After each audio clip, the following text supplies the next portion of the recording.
주 하나님 감사합니다. 주께서 저희들과 함께 하시며 인도하실 때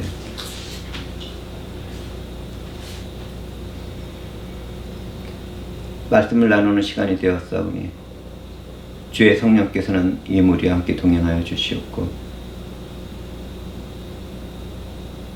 말하는 자나 듣는 자나 동일한 은혜 가운데 하나님의 뜻과 목적을 이루며 성령 충만한 삶을 살아갈 수 있도록 역사해 주시옵소서. 감사드리며 나사렛 예수 그리스도의 이름으로 기도합니다. 아멘.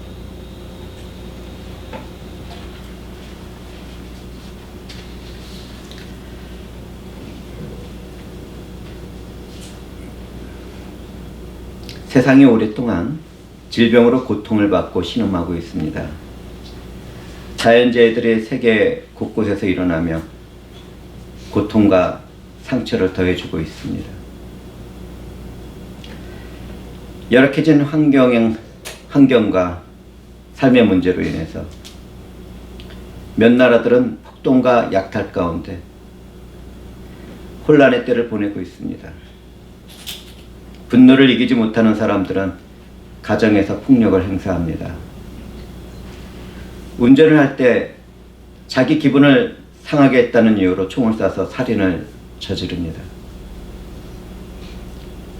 부자들은 돈이 넘쳐나서 우주여행을 하는데 또 다른 곳에서는 하나님의 형상으로 태어난 존귀한 생명들의 굶주림으로 죽어가고 있습니다. 그런데도 세상 사람들은 부끄러움이 없습니다. 어지러움과 혼란의 때를 살아가는 기독교인들은 깨어나야 합니다. 주께서 다시 오실 구원의 완성과 영광으로 인한 큰 축복을 바라보며 그분의 심판을 알려야 합니다.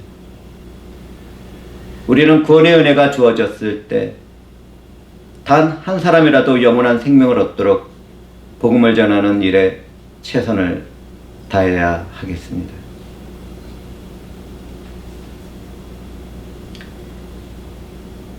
이제 오늘 선택한 성경 이야기로 들어가도록 하겠습니다.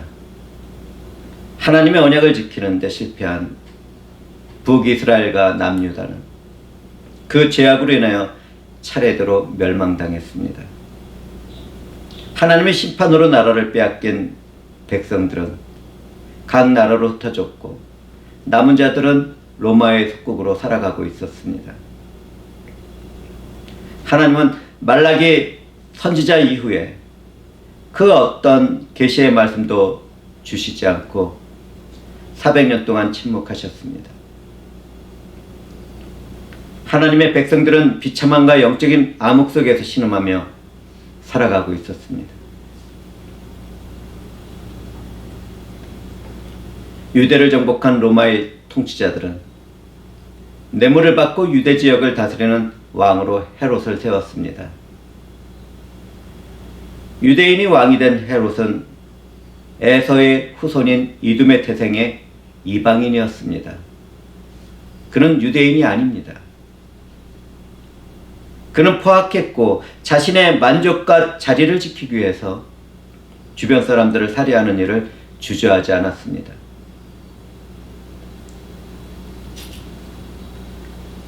그는 동시에 자기를 미워하는 유대인의 마음을 얻기 위해서 예루살렘 성전을 재건하기도 했습니다. 이 헤롯 왕 때에 사가랴로 불리는 제사장이 살고 있었습니다. 제사장인 사가랴는 대제사장의 가문에서 태어난 엘리사벳과 결혼했습니다. 그들은 하나님의 계명과 규례를 잘 지켜나갔습니다. 성경을 기록해 나가던 누가는 그들이 하나님 앞에서 의인이라는 평가를 하고 있습니다. 그들은 하나님을 섬기는 일에서만 최선을 다한 것이 아닙니다. 그들은 사람들에게도 비난받거나 책망받을 일이 없이 경건하고 아름다운 삶을 살아가고 있었습니다. 기독교인으로 살아가는 우리들도 그들처럼 살아가야 하겠죠.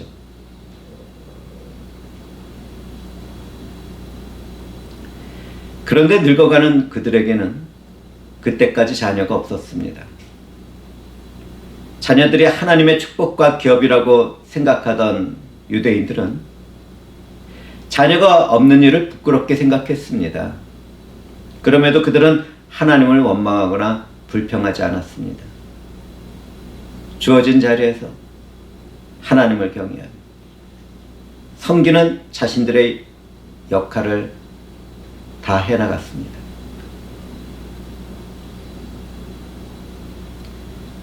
그 당시에 제사장들은 종가에 따라 24반열로 나누고 있었습니다. 사가랴는 그 중에 아비야의 반열로 8번째 반열에 속해 있었습니다. 사가랴는 제비를 뽑아서 하나님 앞에서 분향을 하는 영광을 얻었습니다. 수많은 제사장들 가운데 하나님 앞에서 분향을 하게 되는 것은 일생에 한 번 있을까 말까한 영광스러운 일이었습니다. 하나님의 백성들이 밖에서 기도를 하고 있을 때 사가랴는 성전 안에서 분향을 하고 있었습니다. 그때 주의 사자가 그에게 나타나 분향단 오른쪽에 섰습니다. 그 천사는 하나님의 말씀을 전달해주는 가브리엘이었습니다. 사가랴는 갑자기 나타난 가브리엘 천사를 보고 놀라며 무서워했습니다. 천사는 사가랴에게 무서워하지 말라고 하며 사가랴의 간과함이 들렸다고 말했습니다. 우리는 사가랴가 어떤 기도를 하나님께 드렸는지 알 수 없습니다.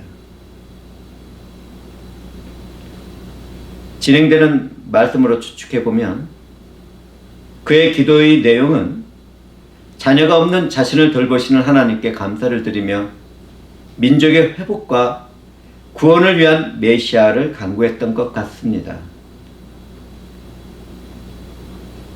하나님은 그의 기도를 듣고 그와 아내 엘리사벳에게 구원자 예수 그리스도의 길을 준비하는 아들을 허락하셨습니다. 천사는 그 아들의 이름을 요한으로 정하라고 말했습니다. 요한이라는 이름의 뜻은 하나님의 은혜입니다. 사가랴의 집안에서는 요한이라는 이름이 나올 수 없었습니다. 그 당시 유대의 관습에 의하면 태어나는 아기의 이름을 지을 때는 그의 조부나 친족의 이름을 따라야 했기 때문입니다.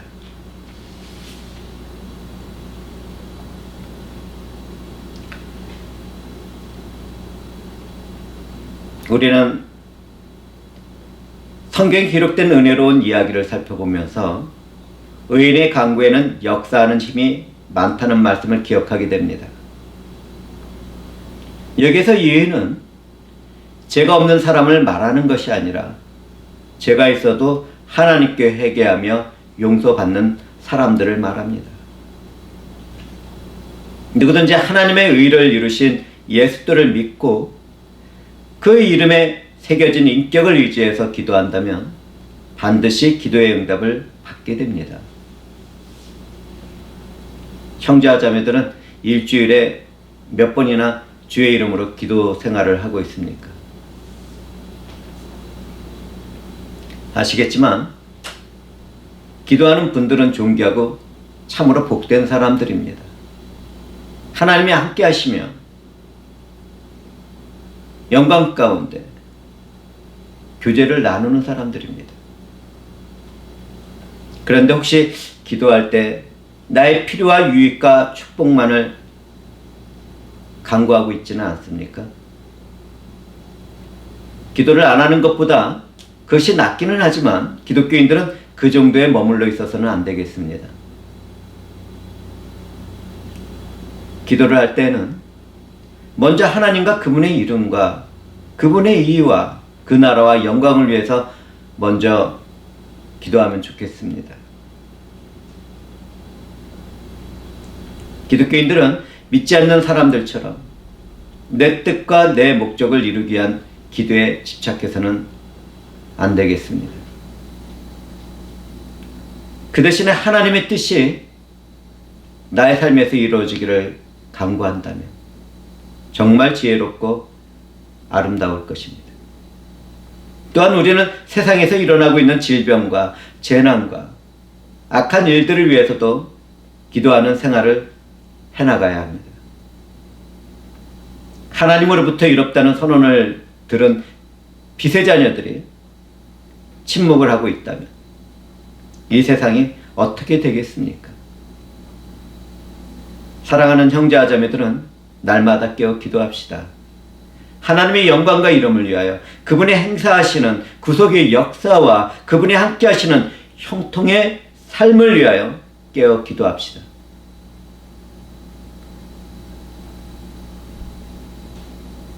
기도하는 자들마다 하나님께서 은혜와 축복을 함께 하실 것입니다.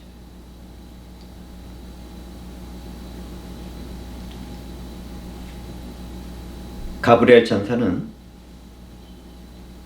아들이 태어나면 사가랴도 즐거워하겠지만 많은 사람들도 그의 태어남을 기뻐하리라고 말했습니다. 늙도록 자녀가 없었던 사가랴가 기뻐하고 즐거워하는 것은 당연하겠죠. 그런데 많은 사람들이 기뻐하고 즐거워할 이유는 무엇 때문입니까? 그들의 친척과 친구들이라서 기뻐하고 즐거워하는 것이겠습니까? 세례 요한은 말라기 선지자 이후에 400년 만에 그 땅에 세워진 선지자입니다.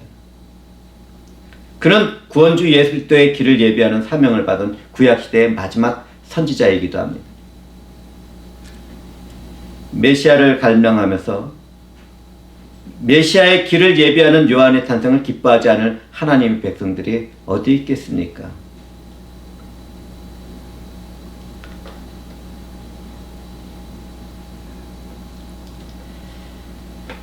그때의 사람들은 예수 그리스도의 길을 준비하는 요한이 태어나는 것만으로도 기뻐했는데 지금 우리들은 어떻습니까? 복음을 듣고 성령으로 거듭난 우리들은 예수 그리스도 안에서 하나님의 자녀가 되고 그 나라를 상속받았습니다. 복음을 듣고 예수 그리스도의 대속의 일을 믿어 새 생명이 되는 새 교우들은 교회의 기쁨과 즐거움입니다. 우리들뿐만 아니라 하나님도 우리가 복음 안에서 잃어버린 영혼을 하나씩 더해가도록 역사하시며 그 일을 기뻐하시고 즐거워하고 계십니다. 이와 같은 은혜의 일들이 복음이 살아있는 각 교회마다 더해지기를 주님의 이름으로 축복합니다.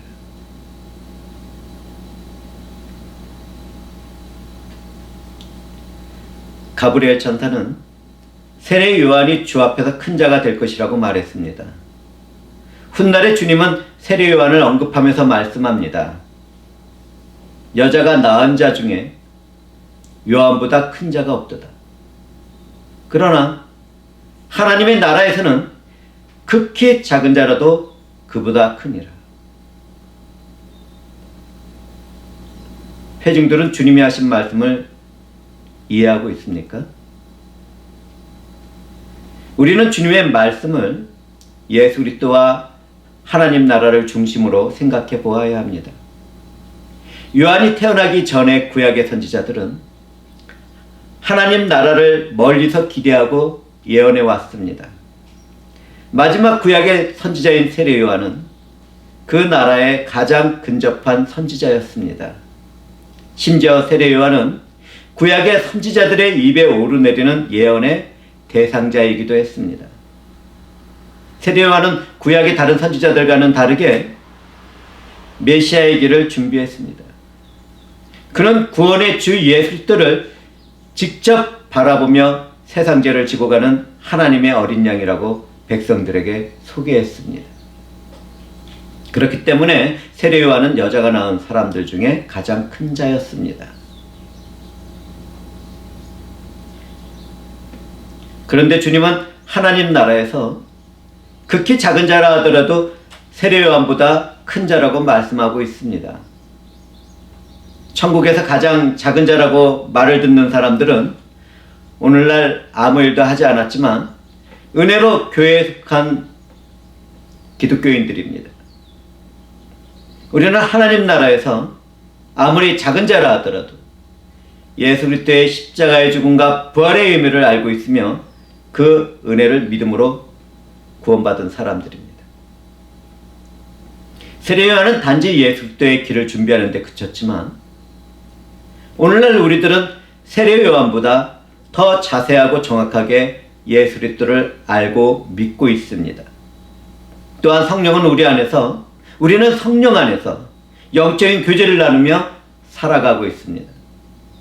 그렇기 때문에 오늘날 우리는 천국에서 세례 요한보다 더 큰 자들인 것입니다. 우리에게 은혜를 베푸신 하나님의 사랑은 얼마나 깊고 아름답고 탁월하고 지혜롭고 완전하신지요. 이 은혜가 이 무리에게 임해 있습니다.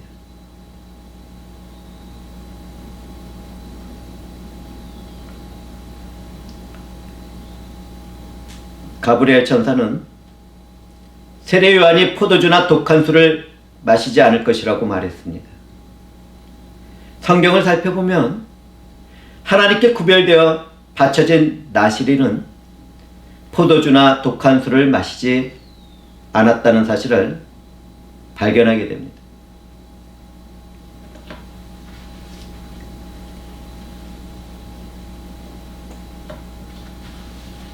구약기 때 사사로 활동하던 삼손과 제사장이며 선지자이며 마지막 사사였던 사무엘도 태어날 때부터 하나님께 바쳐진 삶을 살았습니다. 세례 요한은 예수 그리스도와 그분의 나라를 준비하는 선지자로서 광야에서 거룩하고 구별된 삶을 살아갔습니다. 말씀을 듣는 분들 중에서도 뜻하는 바가 있다면 하나님께 특별히 구별된 삶을 살겠다고 결단하는 사람들이 생겼으면 좋겠습니다. 누구든지 세상과 구별되어 경건한 삶을 살아가겠다고 결단한다면 하나님께서는 영육간의 축복으로 함께 하실 것입니다.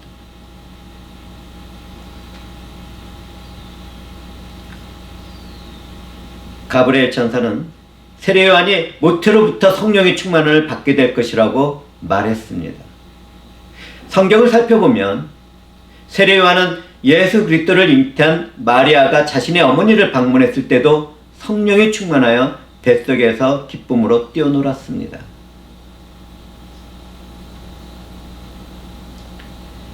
여기에서 저는 성령의 충만함에 대하여 잠시 말씀을 나누도록 하겠습니다. 성령의 충만은 성령의 세례와는 조금 다른 부분이 있습니다. 성령의 세례는 믿음으로 구원받은 사람들 안에서 하나님의 것으로 인을 쳐주시고 보증하는 성령의 임함을 말합니다. 성령의 충만은 그 사람에게 들어와 계시는 성령이 권능으로 역사하는 것을 말합니다. 구원을 보증하고 인치시는 성령 세례는 단 한 번만 주어지지만 권능을 행하는 성령의 충만은 반복해서 나타납니다. 주님이 승천하시고 성령의 세례가 부어진 오순절 때에는 성령의 충만이 함께하고 있었습니다. 이러한 특별한 상황 때문에 신학적인 논쟁들이 아주 많이 있어 왔습니다.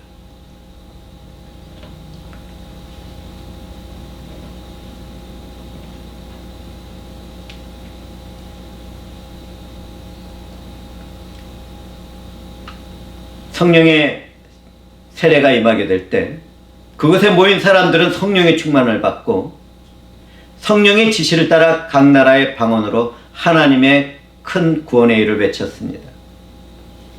그전에는 자신의 생명을 지키기 위해서 주님을 모른다고 부인했던 베드로가 그날의 성령의 충만함을 받고 예수를 증거하는 입술이 되었습니다. 그 일로 인하여 약 3,000명이 회개와 믿음 가운데 세례의 자리로 나왔습니다. 성령의 충만은 그런 것입니다. 성령의 충만을 받게 되면 하나님의 구속의 역사와 예수와 그분의 복음을 증거하는 증인의 입술이 됩니다. 성령이 충만한 사람은 하나님의 영광과 예수 그리스도의 이름을 위해서 그 어떤 핍박도 해로움도 감당하며 복음을 전하는 일에 최선을 다합니다. 성령의 충만을 받으면 일상생활에서도 하나님의 선하신 말씀과 뜻을 이루며 살아가죠. 성령이 충만해진 교인들은 일상생활에서도 경건한 삶을 살아가며 성과 사랑을 나누는 일을 인내로 성취해 나갑니다. 그러므로 기독교인들은 분별력을 잃어버리게 하는 세상과 술에 취하지 말고 복음과 성령에 취해야 하겠습니다. 그런데 성령의 충만은 내게 나타나고 있지 않습니까? 그렇다면 하나님께 기도하며 성령의 충만을 구하시기 바랍니다. 하나님은 성령의 충만을 구하는 자들의 마음과 영혼을 살피시고 합당한 자들마다 그분의 성령이 충만하도록 역사하실 것입니다.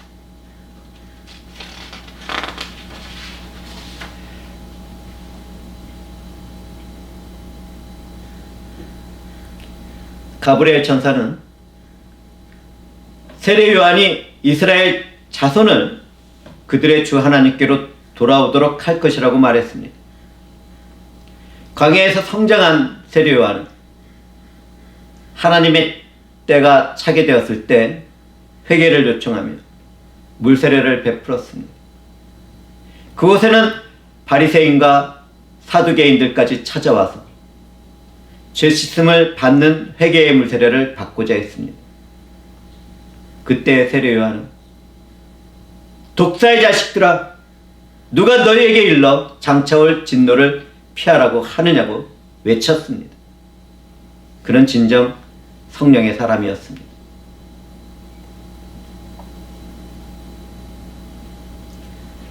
전 세계적인 질병과 이상 기온으로 인한 재해와 폭동이 일어나고 있는 오늘날에도 기독교인들은 세상의 회개를 요청하며 앞으로 있게 될 진노의 심판을 알리고 선언해야 합니다. 회개가 있는 곳에서는 치료와 회복과 구원의 축복이 있게 됩니다. 구원의 은혜가 주어진 오늘 우리가 회개를 외치지 않고 복음으로 인한 믿음을 요구하지 않는다면 심판받는 내일에는 큰 무리가 영원한 죽음을 당하게 될 것입니다. 그렇게 되면 죽음에 이르는 죄의 책임은 그들에게 있지만 복음을 전하지 않은 우리들도 책망에서 자유로울 수는 없습니다. 영원한 생명의 빛을 받은 우리가 어둠과 죽음에 빠진 영혼들을 구하려고 하지 않는다면 누가 그 일을 감당하겠습니까? 우리 주 하나님께서는 그 일을 위하여 우리로 먼저 구원의 복음을 듣도록 하셨고 믿음을 주셨습니다.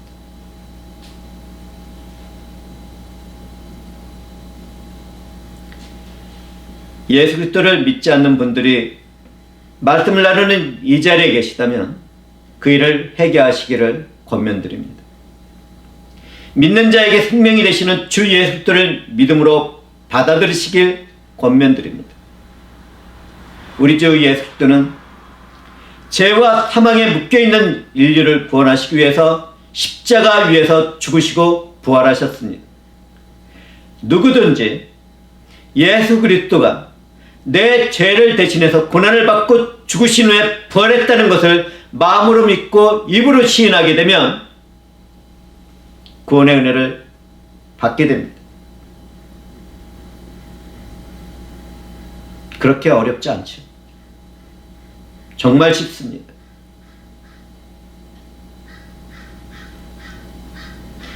구원을 받은 사람들에게는 성령 하나님이 임합니다.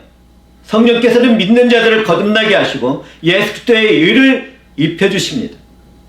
그분은 또 믿는 자들이 하나님의 자녀가 되고 그분의 나라를 유업으로 이어받도록 역사하십니다. 이 모든 축복은 무료입니다. 우리 주 예수 그리스도께서 그 값을 다 치르셨습니다. 저는 이 말씀이 전해졌을 때 성령께서 듣는 자들의 마음을 여시고 영혼을 새롭게 하셨기를 기대해 봅니다.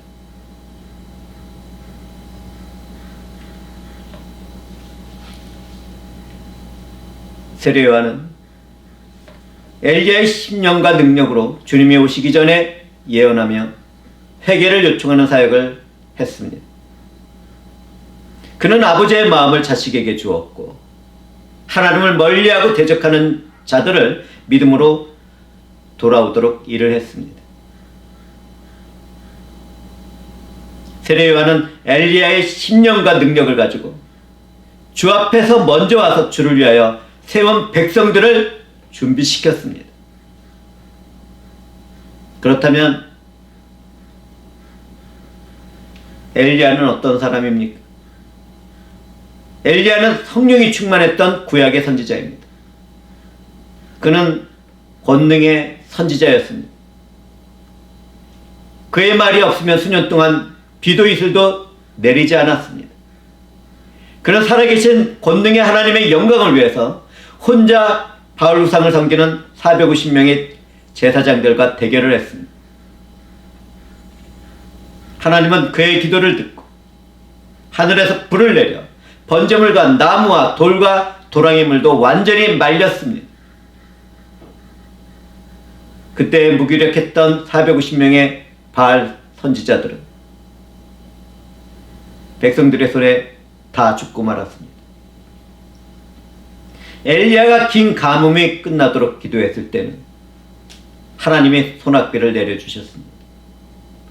그 후에 그는 자신을 수종하던 엘리사 앞에서 하나님에 의하여 죽음을 보지 않고 불병거가 갈라놓은 회오리 바람을 타고 하늘로 승천했습니다.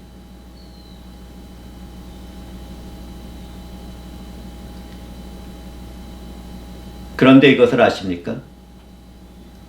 성경에는 그렇게 권능을 행하던 엘리야가 우리와 똑같은 성품과 마음을 가진 사람이라는 것을 기록하고 있습니다. 그렇다면 하나님은 성경에 왜 그렇게 기록하셨겠습니까? 하나님은 예수 그리스도 안에서 성령의 능력과 힘으로 살아가는 우리들도 엘리야처럼 하나님의 영광과 이름을 위하여 살아갈 수 있다는 것을 알도록 하신 것입니다.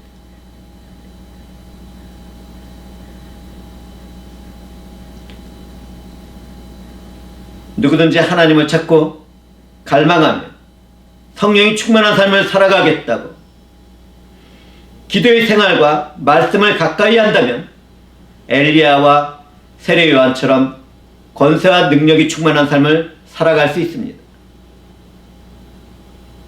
단지 구원받은 기독교인이 아니라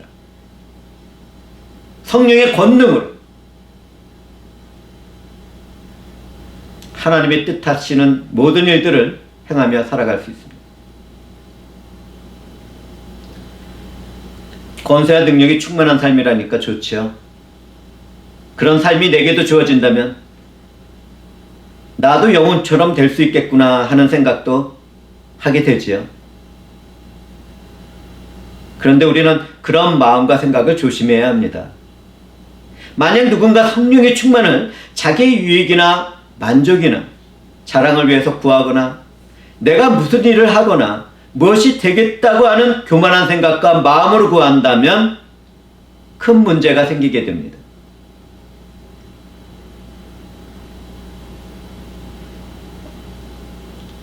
그 자리에는 사탄의 영이 찾아와서 그가 원하는 것을 부어주고 자기의 종으로 만들어버립니다.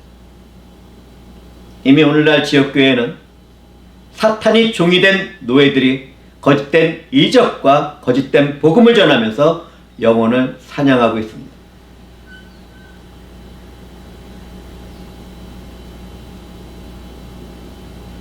그 어떤 영에 의하여 허무한 예언이 주어지는 현장이 얼마나 고통스러운지요.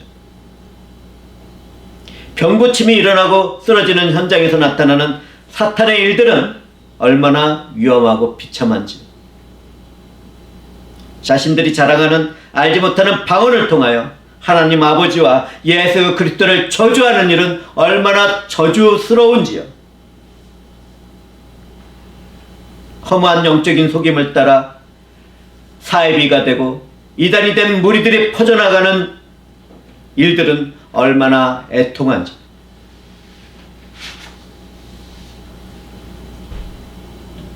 하나님과 말씀에 올바르지 못한 사람들이 무엇을 구하게 되면 그 자리에는 마귀의 영들이 찾아와서 그 영혼들을 그렇게 사냥합니다.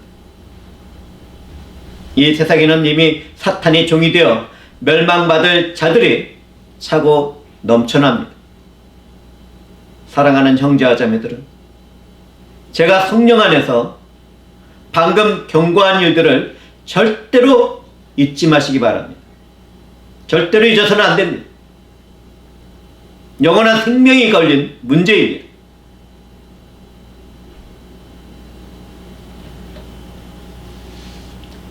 그렇다면 성령의 충만함을 구할 수 있는 사람들은 어떤 사람들입니까?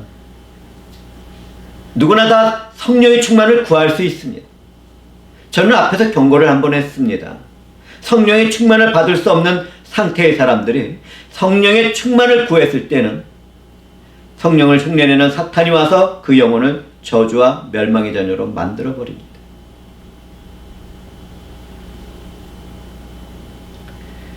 성령의 충만을 구하고자 하는 사람들은 하나님을 아는 지식과 예수 그리스도의 복음을 잘 알고 있어야 합니다. 하나님을 마음과 뜻과 힘을 다해서 사랑하며 그분의 자녀가 된 형제와 자매들을 그렇게 사랑하고 있어야 합니다.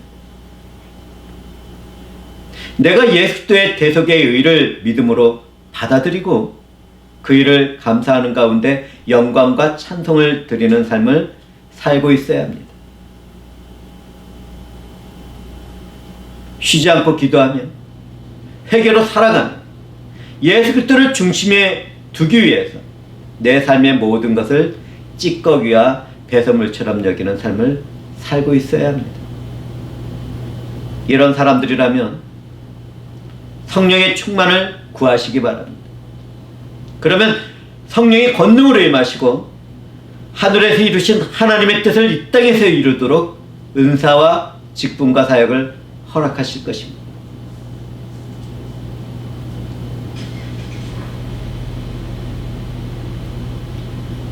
그러나 또 한편에서는 전혀 기대하지 않은 사람들에게 성령이 임하실 때도 있습니다. 성령이 부는 바람처럼 호련히 임해서 구원을 이루시고 성령의 충만을 주시고 사역자가 되게 하시고 은사들을 행사하도록 하실 때가 있습니다. 살인자가 사람을 살리는 자가 되고 사기를 치던 자가 정직한 자가 되고 분노하던 자가 온유해지고 음란하던 자가 거룩해지고 악을 행하며 복음을 방해하던 자가 선을 행하며 복음을 전하는 자가 될 때도 있습니다.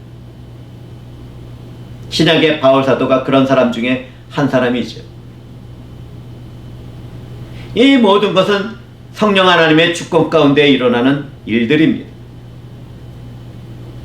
그때 성령의 충만을 받은 사람들은 모든 것을 예수 그리스도를 중심으로 살아가며 그리스도 예수의 증거자들이 됩니다.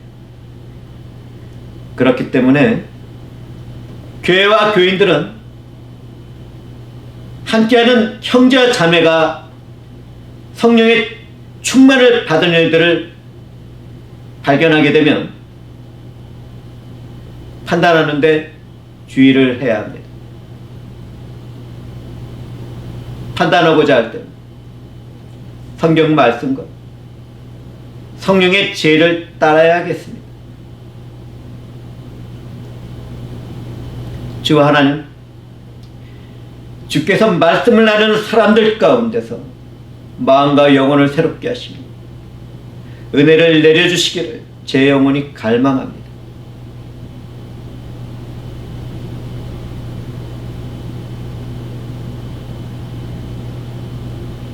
하나님은 그분의 때가 차게 되었을 때 세례 요한이 태어나도록 했습니다. 세례 요한은 엘리야의 심령과 능력으로 우리 주 예수 그리스도가 구원자로 오시는 일을 준비하며 외치는 자였습니다. 이제는 엘리야의 심령과 능력으로 살아가는 우리의 때가 되었습니다. 세상은 날이 갈수록 사랑이 식어가고 있습니다. 하나님이 세운 창조의 질서는 욕망에 사로잡힌 인간들에 의해서 파괴되고 있습니다. 세상은 질병으로 고통을 받고 신음하고 있습니다. 이 세대에서 일어나는 이상기온과 자연재해를 바라보시기 바랍니다. 인간의 이심과 교만한 일로 인하여 우리가 살아가는 환경은 파괴되고 있습니다. 악령에게 마음을 빼앗긴 사람들은 자신의 분노를 다스리지 못하고 폭력과 살인을 저지르고 있습니다. 운전을 하면서 내 기분이 상했다고 총을 쏘아서 죽이는 세상이 정말 슬프고 가슴이 아픕니다. 부자들은 돈이 넘쳐나서 몇 분간의 우주여행을 하는데 몇 천만 불도 아끼지 않습니다. 그런데 또 다른 곳은 어떻습니까? 또 다른 곳에서는 하나님의 형상을 한 존귀한 인격들이 굶주림으로 죽어가고 있습니다. 잘 사는 나라에서는 백신이 남아서 버려지는데 가난한 나라에서는 그 백신이 없어서 고통을 당하고 죽어갑니다. 기독교인들은 불합리하고 어둠에 잠긴 이 세상에서 소금이 되고 빛이 되어야 하겠습니다. 우리가 그러한 일들을 막아서지 않는다면, 우리가 기도하지 않는다면 이 세상은 소돔과 고모라와 같이 소망이 없게 될 것입니다. 이미 심판의 칼날은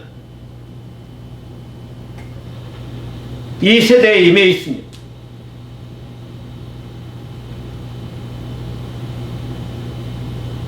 성령으로 거듭난 형제와 자매들은 오늘 나는 평안하다, 안전하다고 말을 하면서 무기력한 삶을 살아가서는 안 되겠습니다. 내가 하나님의 사랑과 은혜와 축복을 받았다면 그것을 나누는 삶을 살아가야 합니다. 기독교인들은 사랑이 식어서 아무 맛도 나지 않는 세상에서 사랑의 맛을 내는 소금이 되어야 하겠습니다. 예수 그리스도의 생명의 빛을 받은 우리는 죽음과 어둠에 잠긴 세상을 밝히는 생명의 빛입니다. 우리는 세상의 빛이 되어야 합니다. 아직 구원과 은혜의 문이 닫히지 않았을 때 예수 그리스도와 그분의 복음을 전하며 구원받을 영혼을 불러 모아야 합니다. 창세전에 하나님이 계획하신 그 뜻을 따라서 예수 그리스도 안에서 하나님의 백성이 될 자들을 우리는 초청해야 합니다.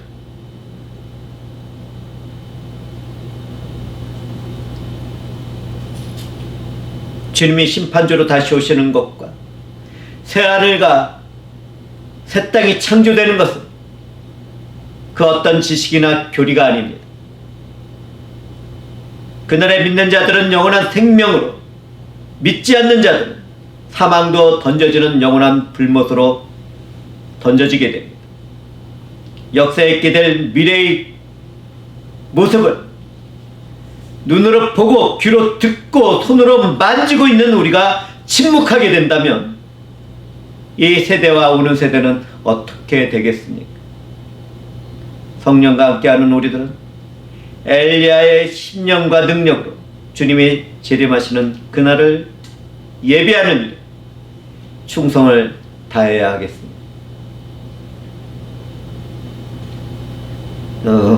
주 하나님 감사합니다. 전능하신 사랑과 은혜가 풍성하신 하나님 감사합니다. 주 하나님께서 예수 그리스도를 믿고 성령으로 거듭난 자들에게 성령의 충만을 약속하신 하나님의 선하신 뜻을 이루어가도록 말씀을 주셨어. 주여, 이 말씀에 순종하며 하나님의 뜻을 이루고자 하는 자들에게 성령의 충만을 부어 주시옵소서. 이 폐역하고 죽음으로 가득 찬 세상에 생명이 빛이 될 수 있도록 능력으로서 역사해 주시옵소서. 사랑이 식어서 시퍼렇게 변해버린 이기심과 교만함과 분노 가운데 살아가는 이 세상에서 사랑으로 소금의 맛을 낼 수 있도록 이 무리를 축복하여 주시옵소서. 주 하나님께서 하늘에서 이루신 모든 일들을 이 세상에서 이루어갈 때 저희들이 주 하나님의 손길과 발이 되겠나이다. 주 하나님의 이슬이 되겠사오며 주의 심장이 되겠나이다. 주께서는 이 믿음을 받아 주시었고 이 무리들을 사용하여 주시옵소서. 감사드리며 나사렛 예수 그리스도의 이름으로 기도드리옵나이다.